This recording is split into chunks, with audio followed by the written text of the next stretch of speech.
مساکین بوجھ نہیں رزق کا ذریعہ ہیں۔ رسول اللہ صلی اللہ علیہ وآلہ وسلم نے ارشاد فرمایا، میرے لیے ضعیف اور کمزور لوگوں کو ڈھونڈو، کیونکہ تم اپنے کمزوروں کی وجہ سے رزق دیے جاتے اور مدد کیے جاتے ہو۔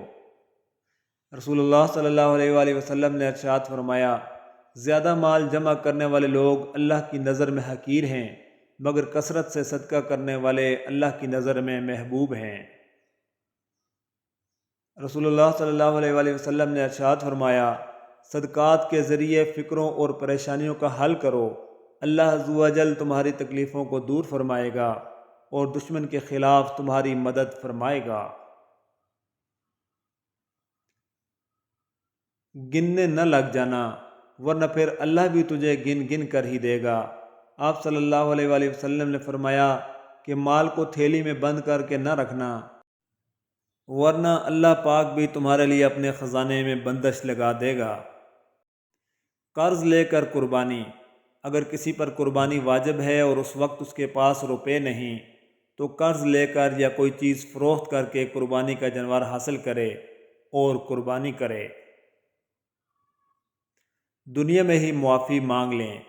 رسول اللہ صلی اللہ علیہ وآلہ وسلم نے ارشاد فرمایا، اگر کسی شخص کا ظلم کسی دوسرے کی عزت پر ہو یا کسی طریقے سے ظلم کیا ہو تو آج ہی اس دن کے آنے سے پہلے معاف کروا لے، جس دن نہ دینار ہوں گے نہ درہم، بلکہ اگر اس کا کوئی نیک عمل ہوگا تو اس کے ظلم کے بدلے میں وہی لیا جائے گا، اور اگر کوئی نیک عمل اس کے پاس نہیں ہوگا تو اس کے مظلوم ساتھی کے برائیاں اس پر ڈال دی جائیں گی۔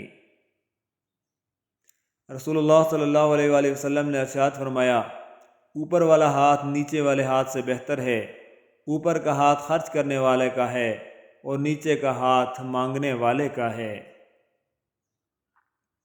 رشتہ داروں پر خرچ کرنے کا دوہرا فائدہ۔ رسول اللہ صلی اللہ علیہ وآلہ وسلم نے ارشاد فرمایا، مسکین پر صدقہ صرف صدقہ ہے اور رشتہ دار پر صدقہ میں دو بلائیاں ہیں، یہ صدقہ بھی ہے اور صلہ رحمی بھی۔ صدقہ کی فضیلت۔ رسول اللہ صلی اللہ علیہ وآلہ وسلم نے ارشاد فرمایا، صدقہ رب کے غصے کو بجھا دیتا ہے اور بری موت سے بچاتا ہے۔ قناعت۔ رسول اللہ صلی اللہ علیہ وآلہ وسلم نے ارشاد فرمایا، قد افلح من ہدی الی الاسلام ورزق الکفاف وقنع بہ۔ کامیاب ہو گیا وہ شخص جس کو اسلام کی ہدایت نصیب ہوئی اور ضرورت کے مطابق روزی ملی اور اس نے اس پر قناعت کی۔ سیدنا حسین بن علی رضی اللہ تعالیٰ عنہ سے مروی ہے کہ رسول اللہ صلی اللہ علیہ وآلہ وسلم نے فرمایا، سائل کا حق ہے اگرچہ وہ گھوڑے پر سوار ہو کر ہی آئے۔